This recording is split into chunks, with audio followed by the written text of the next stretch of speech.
So last night, as you probably know, Donald Trump unilaterally, without the consent of Congress, without a war declaration, declared war on Iran. And I'm not going to I'm not going to split hairs here and get into some semantic argument with people in the comments who want to troll and say, well, technically declaring war, Donald Trump, he violated Article 1, Section 8 of the Constitution. It's very plain. He also went against the recommendations and the analyses of intelligence, going against the people he handpicked for roles like Tulsi Gabbard. And before I even get into that, let's talk about how Donald Trump has tried to put forward this idea that he is the peace candidate, that he is anti-war. He's America first. He doesn't want to get us entangled into foreign conflicts, right? And now he's being led around by the nose by Benjamin Netanyahu, the Trump character who runs Israel. Remember this moment from Madison Square Garden, the replay of the Nazi rally from the 30s, the 40s, I believe the 30s, where Tulsi Gabbard got on stage and waxed poetic about how Donald Trump is the peace candidate. And a vote for Kamala Harris is a vote for Dick Cheney in World War III. Remember this. Here is the choice that we have. A vote for Kamala Harris is a vote for Dick Cheney, and it's a vote for war, more war, likely World War III and nuclear war. A vote for Donald Trump is a vote for a man who wants to end wars, not start them, and who has demonstrated already that he has the courage and strength to stand up and fight for peace. Yeah. So last night, after the attack, Donald Trump marched out with the Three Musketeers, the moron Three Musketeers, Pete Hegseth and Marco Rubio, and the afterthought J.D. Vance. And Donald Trump said this, and this is what I want the thesis of this video to be, is that now that by Donald Trump's account, by Pete Hegseth's account, that Iran, their nuclear capabilities, their nuclear machinations have been completely destroyed and obliterated. Where does that leave Israel?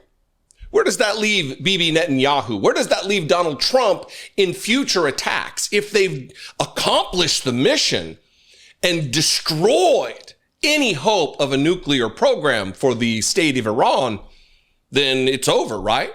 What excuse will they have when they continue the attacks? Watch this from the president and the commander-in-chief, draft evader, Donald Trump. Thank you very much.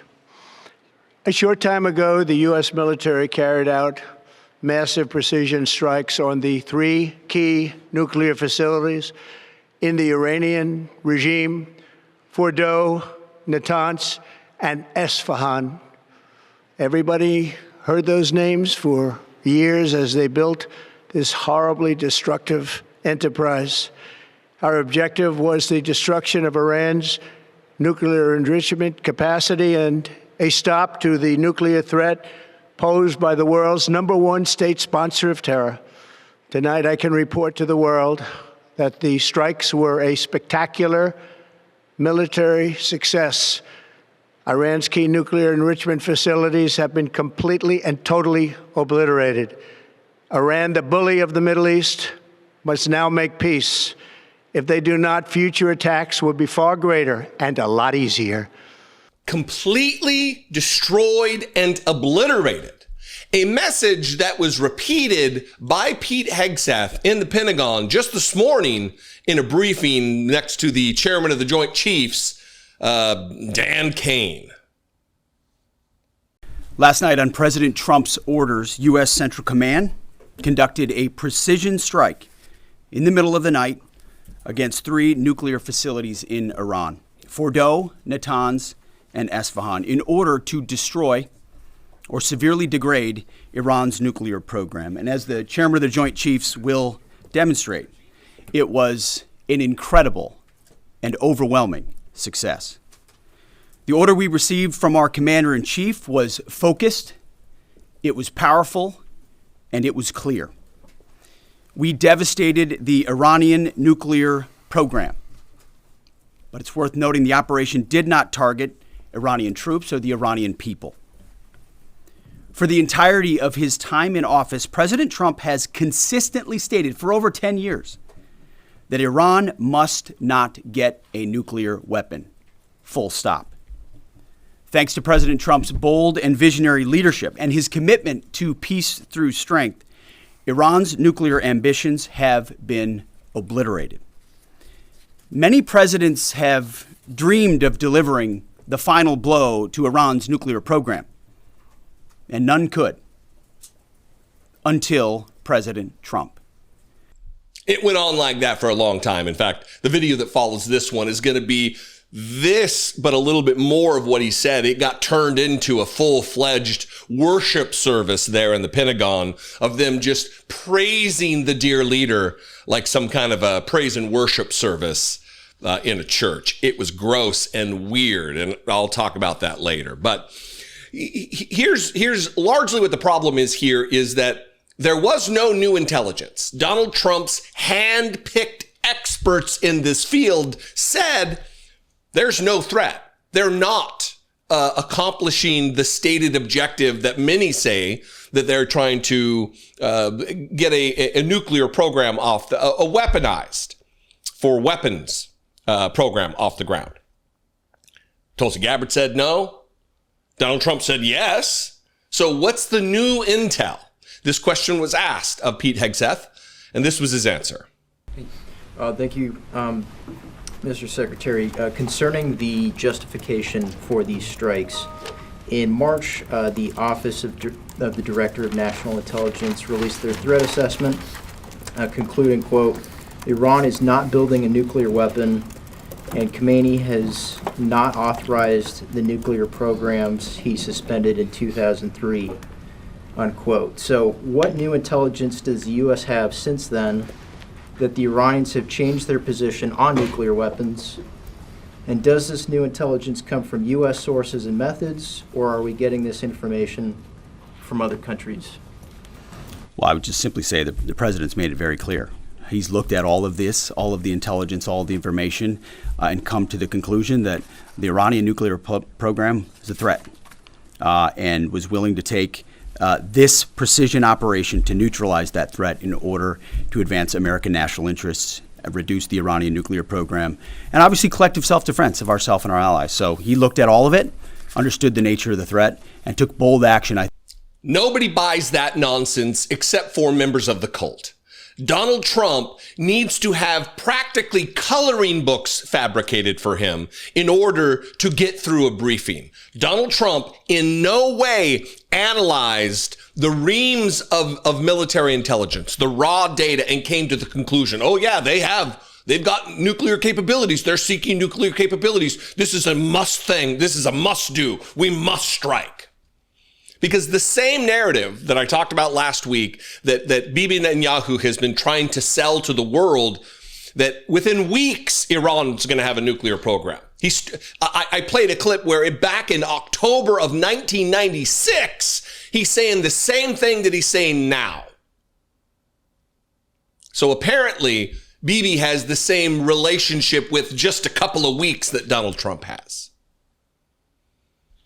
Who believes that Donald Trump came to a more accurate conclusion upon analyzing the intelligence data that actual professionals in the field, experts about their particular field assignment, their geographic area of understanding?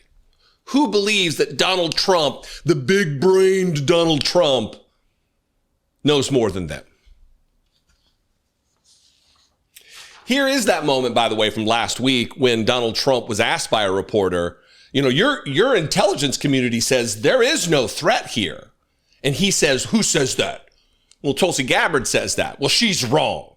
20 years ago, you were skeptical of a Republican administration that attacked a Middle East country on the idea of questionable intelligence of weapons of mass destruction. How is this moment different with Iran? Well, there were no weapons of mass destruction. I never thought there were.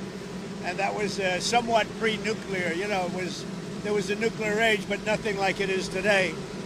And it looked like I'm right about the material that they've gathered already. It's a tremendous amount of material.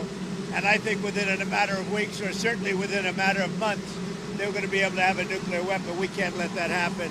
I was very much opposed to Iraq. I said it loud and clear, but I was a civilian, but I guess I got a lot of publicity.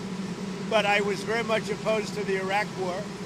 And I actually did say, don't go in, don't go in, don't go in. But I said, if you're going to go in, keep the oil. But they didn't do that. What intelligence do you have that Iran is building a nuclear weapon? Your intelligence community has said they have no evidence that they are at this point. Well, then my intelligence community is wrong.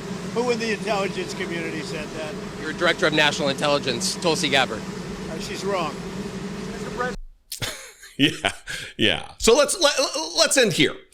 We're going to kind of end where we started. Donald Trump apparently spoke to Sean Hannity last night. That's what Sean Hannity's claiming. I wouldn't have any reason to not believe him based on the fact that he is or has been in the previous administration kind of considered the shadow chief of staff. And here's Hannity again saying completely destroyed and obliterated. It's being repeated over and over and over, which removes any justification for future strikes, any justification for future armed attacks. We'll see what happens with that, though. Watch Hannity run his mouth. I just spoke to the President of the United States. I have some new information and breaking details to share about tonight's what is historic air campaign. Now, tonight, Iran's nuclear ambitions, they are officially dead. It appears the United States just completely obliterated Iran's top secret Fordow nuclear facility with 6 huge bunker buster bombs. It was originally speculated that you would only need 2. It turns out they used 5 to 6, dropped from America's stealth B-2 bombers. And that's not all. 2 other major Iranian nuclear sites, Natanz and Esfahan, were wiped out with 30 Tomahawk missiles launched by American submarines some 400 miles away. Everyone is out of harm's way for now. That does not mean that American assets in the region are not at risk. And we are monitoring the Iranian response or potential response all throughout the night. We expect the president will be. So this should be the end of it. If it's destroyed, this should be the end, right? I don't think it will be. Israel, Benjamin Netanyahu, more than Israel as a nation, needs this. Netanyahu needs this to stay in power. Otherwise, how is he going to be relevant for another decade without there being this grave threat to deal with? And again, Donald Trump just being led around by the nose because he's a dumb guy who's susceptible to flattery. He's susceptible to malign foreign influence. Israel is not an ally of the United States. Israel, with Benjamin Netanyahu at the helm, is an ally of Donald Trump. It's an ally of fascism. It's an ally of genocide. And they want to continue with genocide part deux in Iran. While Benjamin Netanyahu's out here whining that they're targeting hospitals. And look, this is no defense of Iran. The government of Iran, the supreme leader, these religious nutters, the Ayatollah, they are dangerous. They are state sponsors of terrorism. Absolutely. Is the only way to deal with it, though, dropping bombs? I would say no. And I think that history will back that because bombs haven't solved it. It's not the first time Israel has striked sites, and it won't be the last. If anything, this heightens the risk of terrorism around the globe. This heightens the risk to our service members. This heightens the risk to our homeland here in the United States. But don't worry, they'll find some fucking way to blame Joe Biden for the terror attacks that very well could land on our shores. Anyway, what do you think? I would appreciate your feedback on this. You can comment below. You can also call the voicemail line, 714-576-4054. And of course, as always, you can email me daily@dollemore.com. I appreciate you very much. I will see you next time. Follow me on social media if you're around on social media. It's going to be a long week, I can already tell. Be genuine. Take care of one another.